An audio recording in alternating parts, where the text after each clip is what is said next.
hace algunos minutos el Congreso de la República entró, se supone, en un cuarto intermedio, el Pleno, para poder adicionar, ¿no?, unas modificaciones al texto sustitutorio de la Junta Nacional de Justicia.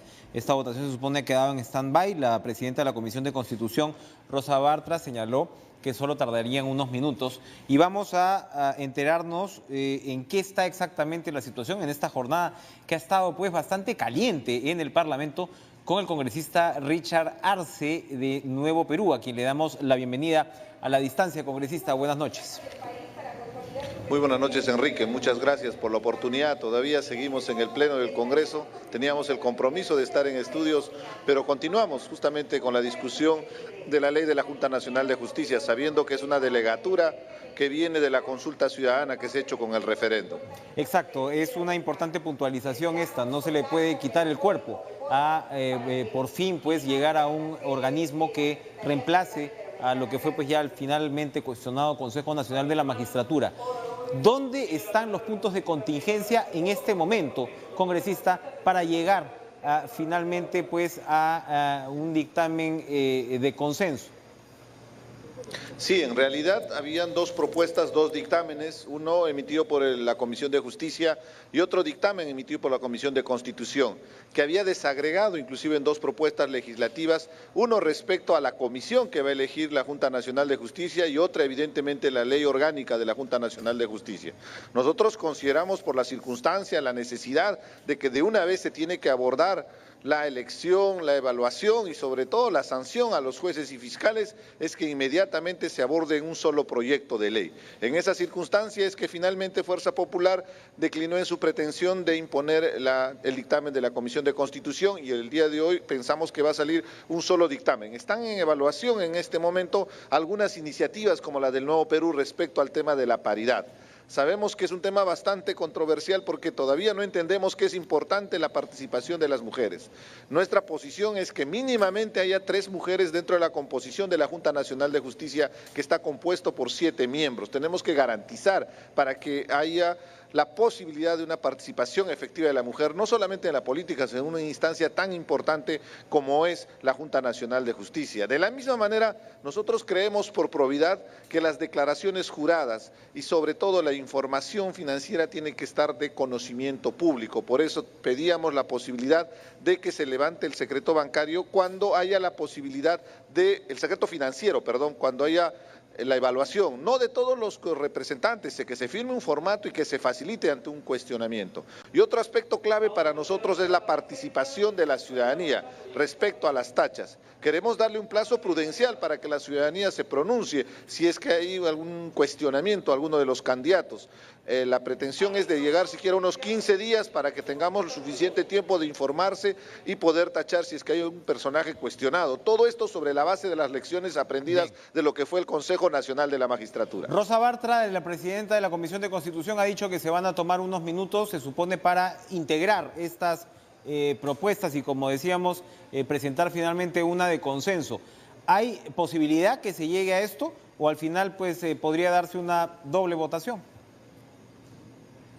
No, al final va a ser solo la votación de un dictamen final.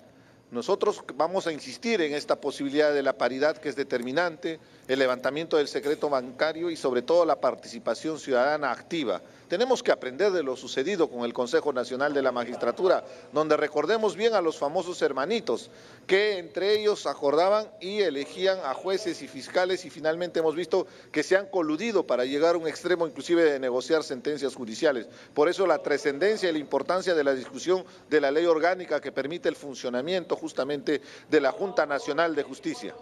Ahora, el tema de la comisión, entonces, que va a elegir precisamente a los miembros de la Junta Nacional de Justicia, ¿se va a discutir después? No, está integrado dentro de un solo dictamen, ya no son 2 dictámenes. Okay. Ese era el cuestionamiento, ¿no? Porque la Comisión de Justicia había emitido un solo dictamen. En el caso de la Comisión de Constitución habían 2 propuestas, 2 proyectos, uno especial para la Comisión y otro para la Junta Nacional de Justicia. La coyuntura es bastante compleja, además darle un rango a la Comisión para que tenga cierto nivel de funcionamiento, inclusive después del proceso de selección, había serias objeciones al respecto. Lo que tenemos que poner en prevalencia es la existencia de la Junta Nacional de Justicia como espacio que nos ayude a una verdadera selección sobre la base de capacidades, competencia, probidad, transparencia que se exige en la selección de las personas que se van a encargar de elegir a jueces y fiscales y también evidentemente evaluarlos y sancionarlos, sabiendo que dentro de la propuesta está que cada 2 años se va a evaluar y cada 7 años se puede hacer la ratificación. En consecuencia, la comisión tendría una duración de más o menos cada 7 años que tendría que entrar en funcionamiento. Entonces, bastante objetable la posibilidad de que se pueda dictaminar un proyecto de ley exclusivamente para la comisión. Con respecto al tema del Consejo Directivo de hoy, que se aprobó pues la recomposición de comisiones parlamentarias, ya han salido chispas entre Fuerza Popular y el actual presidente del Parlamento, ex Fuerza Popular ya, Daniel Salaverry. Esto está oleado y sacramentado. Cambia la configuración de poder del Congreso y probablemente esto que estamos viendo ahora es el estreno de esta nueva situación. Se genera esa posibilidad con el reconocimiento de las 3 nuevas bancadas, la recomposición del Consejo Directivo. Y evidentemente esto era importante después del acuerdo de la Junta de Portavoces, porque se genera un equilibrio estratégico en el Congreso de la República para permitir tener un mayor consenso, democratizar el Congreso para que ya no se imponga la fuerza de los votos por encima de la razón. Evidentemente esto no le ha gustado nada al fujimorismo, que ha alegado una serie de cuestionamientos que no vienen al caso, porque recordemos bien lo que ellos hacían durante tantos años. Simplemente se ha hecho aplicación del artículo 30 del reglamento del Congreso que permite esta distribución proporcional en función de los 24 congresistas que representan a las diferentes bancadas en el Consejo Directivo, más los 4 congresistas que están en la mesa directiva, los 28 congresistas. Teníamos que hacer una distribución proporcional en función de una fórmula matemática. No había mayor discusión, sino evidentemente ellos querían seguir manteniendo la mayoría. Y también resulta bastante sospechoso que el día de hoy se haya conformado una nueva bancada con cierto interés particular, porque vemos gente de todos los extremos, podríamos llamarle hasta ideológicos. Está su ex colega Castro. Para nosotros nos deja bastante preocupado esta situación, porque podría ser una estrategia de parte del fujimorismo para seguir manteniendo su mayoría. Interesante. En vista de la forma como estuvieron votando durante todo este tiempo las personas que conforman esta nueva bancada. Interesante hipótesis, porque efectivamente hemos visto a su ex colega Castro con el pastor Rosas, ¿no? Yo no sé qué pueden tener en común. Entonces sí, pues ya es como demasiado a veces, parece la configuración o la personalidad, digamos, de esta bancada, ¿no? Sí, en realidad bastante curioso la unidad que se ha generado. Tengo entendido que el congresista Castro tiene una posición muy cercana a la de Antauro Humala y todos conocemos cuál es la posición del congresista Pedro Laichea, que representa a sectores empresariales importantes. Entonces son extremos opuestos que están llegando a tal nivel de conformación de una bancada y evidentemente a veces las posiciones dogmáticas, fundamentalistas que tiene el pastor Rosas deja mucho que desear en la discrepancia que podamos tener, porque en ahí afecta un tema determinante en la defensa de las mujeres ante estos casos de violencia que está habiendo en nuestro país, donde ellos están estigmatizando el término de género cuando realmente se requiere una educación con enfoque de género para poder prevenir justamente estas acciones de violencia contra la mujer. Vamos a preguntarle a Pedro Laichea si se siente etnocacerista. Para terminar rápidamente, congresista, ya podremos conversar en nuestros estudios, pero yo quería un comentario suyo a propósito de la situación en Venezuela. Hemos visto declaraciones muy altisonantes de parlamentarios de Frente Amplio, el señor Morales, que apoya abiertamente la dictadura de Maduro. Es como si fuera una suerte de dicotomía, que si estás en contra de Maduro forzosamente estás a favor del imperio o eres un lacayo del imperio estadounidense, cuando muchos otros pensamos pues que la situación democrática en Venezuela da para un análisis un poquito más fino que ese. ¿Nuevo Perú tiene una posición marcada, determinada al respecto? Por supuesto que sí, lo hemos manifestado en diferentes comunicados de prensa y en la posición que hemos expresado.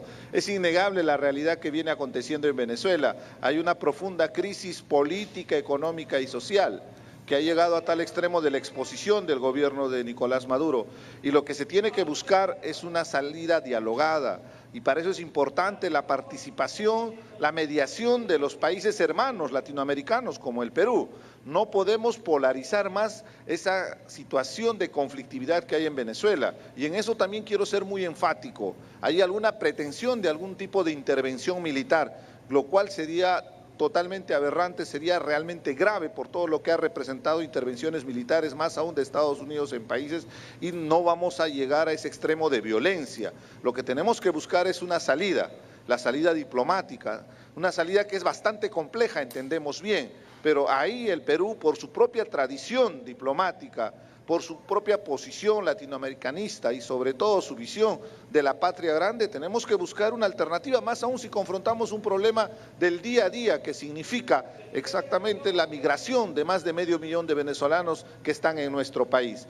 El gobierno de Maduro ya es insostenible, no puede seguir en el gobierno, eso también lo tenemos claro, por ende se tiene que buscar una alternativa a este problema. Muy bien, nos tranquiliza por ese lado la posición de Nuevo Perú. Gracias, Richard Arce. Como le decía, pues ya estaremos aquí en cara a cara, y que bueno, tengan ustedes un buen final de sesión en el Parlamento. Gracias por acompañarnos. No, gracias a usted, un gusto.